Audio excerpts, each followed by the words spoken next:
Hello everyone, Yossi Gestetner here for GestetnerUpdates.com. With us today is Manhattan Borough President Scott Stringer, who first thought of running for mayor 2013 in New York City, but instead decided recently and announced just yesterday that he will instead run for Comptroller of the city.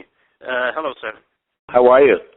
I'm doing better than I deserve. Now tell me, first of all, before we get to your decision of actually running for Comptroller, how it can help the city, and specifically the Jewish community, how it may help with rebuilding of Sandy, which will take not months but years.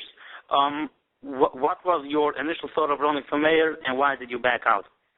Well, I explored the possibility of running for mayor, talked to people all over the city, spent time in people's living rooms, going to civic associations, meeting with people in the Jewish community and in all communities.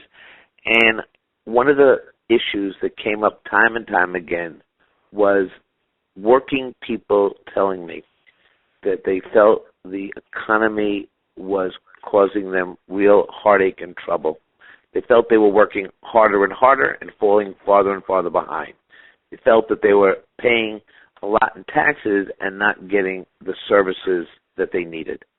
So I came to the conclusion that the Comptroller's office is an incredibly consequential place, and it's never been more important.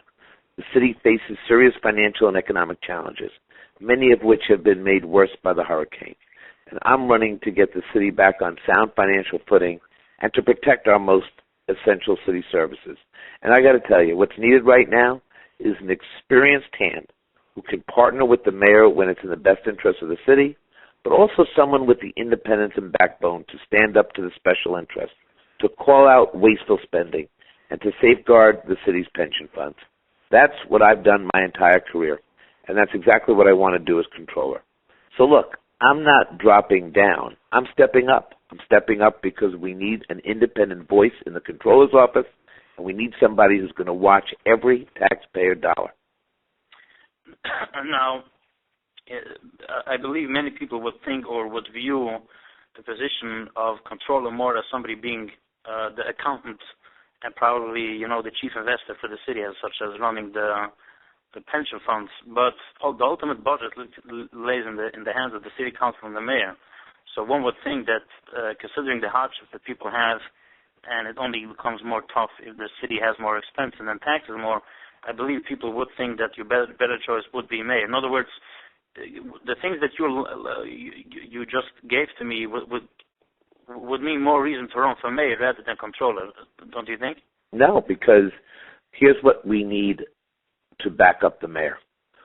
Part of the job of Comptroller is to do audits of city agencies to make sure that we're getting the best bang for taxpayers. So I said that to you. So my role as borough president, I issued 50 investigative reports rooting out waste in city agencies, focusing on the Department of Education, the New York City Public Housing Authority, and the Department of Buildings, to just name a few. I have real experience in that kind of work. No one has done it like I have as borough president. You're right. We need somebody with expertise to manage the pension system. The job of Comptroller is not to be the day trader. The job of Comptroller is to make sure that we hire the best chief investment officer for the fund so that that individual and that staff can make smart investments. I have served on the nicest pension fund for the last 7 years, $42 billion fund. I'm one of the trustees. I've seen firsthand the work of the trustees and the Comptroller's office. I've worked on a host of issues related to responsible investment in that fund. Nobody brings actual experience serving as a trustee on the pension fund. And even before I was borough president as a state assemblyman, I was the committee chair in the assembly that I was the chair of the Oversight and Investigations Committee in the assembly. I was chair of the Real Property Taxation Committee in the assembly. I had to deal with the $1 billion tax assessor scandal, hold hearings and pass legislation so that would never happen again. So I bring a 20-year record of investigation, of auditing, but not auditing in the same way as Comptroller, of working on the pension fund, of also being an elected official that has been recognized for elevating the office of borough president, bringing in the best and the brightest to work in my office. So I think when you put all of those qualifications together, New York City is going to get a controller who thinks about the big issues facing the city, but understands how the controller can help people in New York. Now let me ask you a double question. You obviously gave now a good background, like a good resume, why you would be qualified to run for the next position. But how, for example, since borough president is your current job, and this is probably what most people who don't follow every knight, as they say in Yiddish, of politics, so people probably want to know, how does your position as Manhattan borough president prepare you for the job, A, and then if you can answer also, how would a controller be vital in rebuilding on Hurricane Sandy, which I want to get to Sandy in a minute, but if you can answer both questions in one answer. So, as I mentioned just before, I serve on the NYSERS pension fund because as borough president under the charter, I sit on that fund. I serve as borough president as a member of the Franchise Concession and Review Committee. So as borough president, I review and negotiate, have helped negotiate contracts before the FCRC. So the Verizon contract, the Time Warner cable contract, all came to my office for review and negotiation.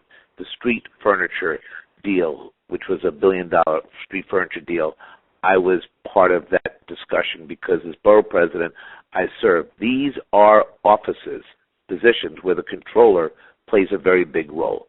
So as borough president, a lot of my experience as a controller candidate, came out of the fact that I served as borough president because the borough president and the controller actually intersect many times. Pension fund, FCRC, the Industrial Development Agency, where I also have an appointment. We also play a role with the controller. And I bring that experience as borough president to this office, why I think I can make a very strong case about my record and my accomplishments. In terms of Hurricane Sandy, I have been one of the people who's thought about how we can seed an infrastructure bank for mass transit to build out a 5-borough transportation plan so that people all over the city beyond Manhattan can live and work and enjoy a first-rate transit system which will only encourage economic development. Now, in the post-hurricane economy, we have to think about infrastructure investment. And as controller, I'm going to rely on our team of economists. We're going to work with the mayor collaboratively, so whatever infrastructure investment that the controller and the mayor will make together, we will have an office that truly understands the need for infrastructure, economic expansion, and to obviously think about storm surge and weather change as we continue to change the skyline of New York City. Now, Scott, you keep on speaking about working together with the mayor. Who would be your best pick of the current field? Well, under the charter, the controller and the mayor really have to work together on a lot of issues. You have to work on marketing the bonds that get sold. You have to go to the rating agencies together with the mayor to talk about the city's financial plan. That's what Fitch and Moody's and S&P expect. But you also have to be fiercely independent of the mayor. You have to be able to call out the mayor when the mayor goes off course or an agency. So my question is, who would be of people running? Who would you be? Who would you feel the most comfortable working with? Which of the candidates? Quite a few. Well, I know them all. I like them all. I want to work with the next Democratic mayor. I'm not prepared to make an endorsement on your show, but like you, I'm going to be looking at what the candidates have to say. I'll sit down with them, and we'll have this discussion during the course of the campaign. And if I make progress in my decision on that issue, I'd be honored to come back on the show and share it with your viewers. Very good, very good. Now, let me, I gotta go in a minute. Yeah. Sure. Yeah, we'll wrap it up. I don't want to, the rebuilding of following Hurricane Sandy. Forget about rebuilding. Even before the rebuilding, I think many people would agree that the response, in many ways, was a complete disaster. In the city, and specifically in Manhattan, outside the city, who do you think shares the blame? And not necessarily who a person, because then we could get into politics, forget it. You're not going to give me an honest answer. Which type of agency, which part of the chain, be it in the civilian, be it in government, be it utilities, be it FEMA, which part of the chain do you think lack in what people would have expected of the job to do. Listen, I think that what's clear about this disaster is that we now have gotten the ultimate wake-up call, which is we have got to think about emergency response in a bigger and greater way. And there was not the kind of response that we needed given what was happening to us. Having said that, I will tell you that the mayor and the governor and the elected officials I work with have done amazing work dealing with the crisis day to day and meeting the needs of people in the immediate. And I worked on the Lower East Side day to day with my colleagues to provide food and blankets and deal with strategies to help people who are really suffering. I know because I've been in Coney Island, I've been in Breezy Point, I have seen the destruction in Staten Island, and I've partnered with many people to get resources to communities. So I give people on the front line, the volunteers, the fire and police, great accolades for the job well done. There's so much more that we have to do. We have to plan better. We have to manage better. We have to build the city better. And these are going to be the challenges of the new mayor in particular, and all the elected officials, the new city council, the controller, and the public advocate. We have to work with the state and the governor, who I think really showed great leadership. So we have a lot to do day to day. There are people who are still suffering, people without hot water. So many New Yorkers lost their homes and are suffering, and we've got to deal with that first and foremost.